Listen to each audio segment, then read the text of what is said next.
नमस्कार, आदाब दोस्तों, आपके साथ मैं हूं फराज। और आज इस कार्यक्रम में बात करते हैं दो महान गायकों के बारे में वो दिन याद करो।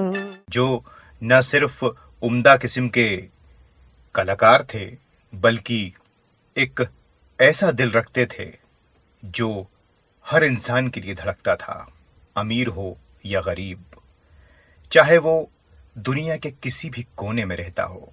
जिक्र कर रहा हूं रफ़ी साहब का और लता जी का। वो दिन याद करो। रफ़ी साहब और लता जी का नाम सामने आते ही हमारे जहन में न जाने कितने ही गीत आने लगते हैं। ऐसा लगता है कि कहीं दूर पहाड़ों पर कोई सदा दे रहा है। ऐसा साथ रहा मोहम्मद रफ़ी साहब और लता जी का। न जाने कितने ही गीत इन दोनों ने एक साथ गाए, जो हमारी जुबान पर आज भी हैं और ता कयामत तक रहेंगे। जब भी लता जी और रफ़ी साहब का जिक्र आता है तो अक्सर हम ये सुनते हैं रॉयल्टी को लेकर जो उनके बीच विवाद हुआ था, बस वहीं पर लोग रुक जाते हैं। इतनी बड़ी जिंदगी में कुछ ना कुछ तो चलता ही रहता है। जीवन हमेशा एक सा नहीं रहता, कभी कभी कोई बात हो जाती है। लेकिन क्या रफ़ी साहब और लता जी की जिंदगी में बस एक यही बात थी? नहीं, ऐसा नहीं है। कई ऐसे किस्से हैं, कई ऐसी बातें हैं जो ये बताती हैं कि वो दोनों एक दूसरे की कितनी इज्जत करते थे, और उनके गीत तो इस बात को बयान कर ही देते हैं। लता जी और रफ़ी साहब का साथ बहुत पुराना रहा। कई फिल्मों में इन्होंने साथ में गीत भी गाए और सोलो गाने भी हुआ करते थे और डुइट्स, लेकिन हर फिल्म में तकरीबन एक या दो डुइट्स तो हुआ ही करते थे। कई फिल्में आपके जहन में आ जाएंगी, तकरीबन सारे ही संगीतकारों ने इनकी आवाज़ को इस्तेमाल किया, चाहे वो नौशाद साहब हों, रोशन हों, रवि, मदन मोहन, शंकर जयकिशन, सलील चौधरी, और उतने ही दिलकश गीत लिखे गीतकारों ने, साहिल लुधियानवी हों, शकील बदायूनी, शैलेंद्र, हसरत जयपुरी, मजरूह सुल्तानपुरी, राजेंद्र कृष्ण। एक टीम वर्क हुआ करता था और रफ़ी साहब और लता जी एक दूसरे की इतनी इज्जत करते थे।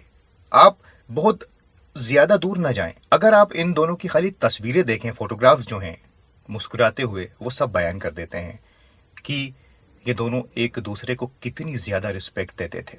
गीत तो इनके बहुत सारे हैं, हर एक गीत अपने आप में माइलस्टोन है।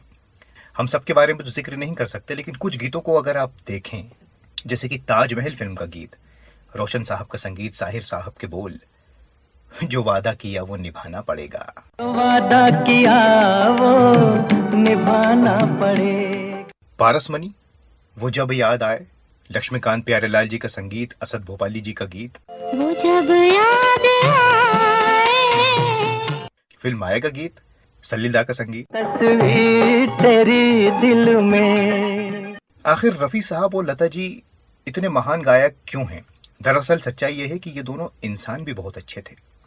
कंट्रोवर्सीज तो हर इंसान की लाइफ में रहती हैं, खास करके अगर आप ऊंचे मुकाम पर हों, वो जुड़ जाती हैं। और लोगों को तो काम कहना ही है। बहुत से गीत ऐसे भी रहे जहां इन दोनों ने एक दूसरे की मदद की, तो बड़े ही अच्छे तरीके से गीत को गाया, प्रेजेंट किया दोनों ने एक दूसरे की मदद से। जैसे कि ये गीत है फिल्म प्रोफेसर का, आवाज दे के हमें तुम बुलाओ। आवाज़ दे के हमें तुम बुलाओ। ये गीत भी आप सुने फिल्म दिल तेरा दीवाना से, मुझे कितना प्यार है तुमसे। मुझे कितना प्यार है तुमसे। और इस गीत को सुनिए फिल्म मेरे महबूब का, शकील साहब के बोल, नौशाद साहब का संगीत। लता जी को आप ये देखिए कि उर्दू पर भी उनकी कैसी पकड़ थी, एक एक लफ्ज कितना क्लियर, कितना वो रियाज करती होंगी। और साथ में रफ़ी साहब तो हैं, याद में तेरी जाग जाग के हम। सितारे भी कम निकलते। ये गीत फिल्म दो रास्ते से, लक्ष्मीकांत प्यारेलाल जी का संगीत और आनंद बख्शी ने इस गीत को लिखा। छुप गए सारे नजारे, कितना दिलकश है। तूने काजल लगाया दिन में रात हो गई। अभिमान का गीत, एस.डी. बर्मन साहब का संगीत, मजरूह साहब के बोल, तेरी बिंदिया रे।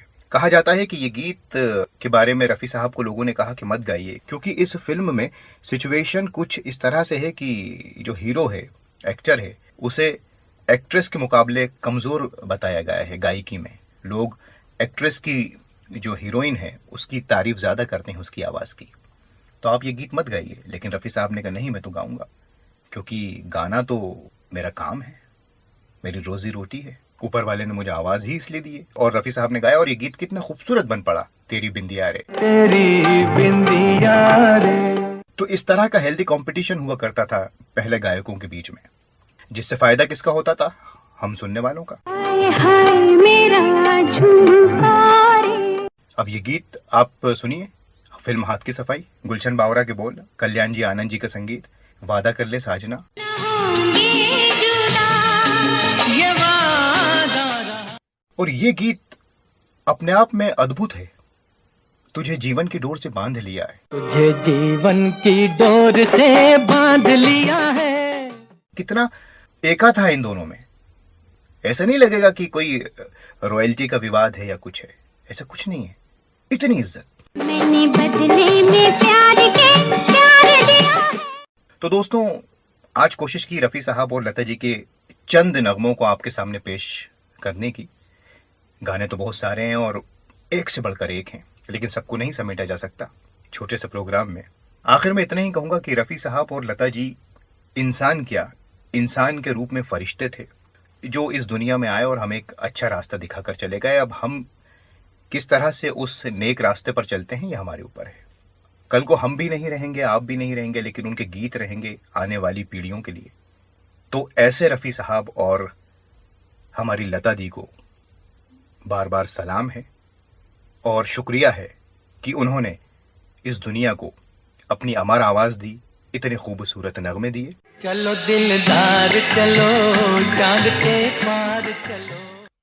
उनका बहुत बहुत धन्यवाद। वो जहां भी होंगे खुश होंगे और हमारे लिए जरूर जरूर दुआ करते होंगे। हम हैं तैयार चलो। नमस्कार, आदाब, बहुत स्वागत है, इस्तकबाल है आप सभी का इस चैनल पर a journey with Faraz Faiyaz. इस सफ़र में आपका हम सफ़र हूँ मैं फराज। आपको लेके जाऊंगा फिल्मों के सफ़र पर, कला और संस्कृति की दुनिया में, जहाँ हैं दिलकश नगमे, संगीत, गायकी और बेहतरीन अदाकारी। यकीन जानिए ये सफ़र बेहद हसीन रहेगा। मैं अकेला ही चला था जानिबे मंजिल मगर, मैं अकेला ही चला था जानिबे मंजिल मगर, लोग साथ आते गए और कारवां बनता गया और कारवां बनता गया और कारवां बनता गया।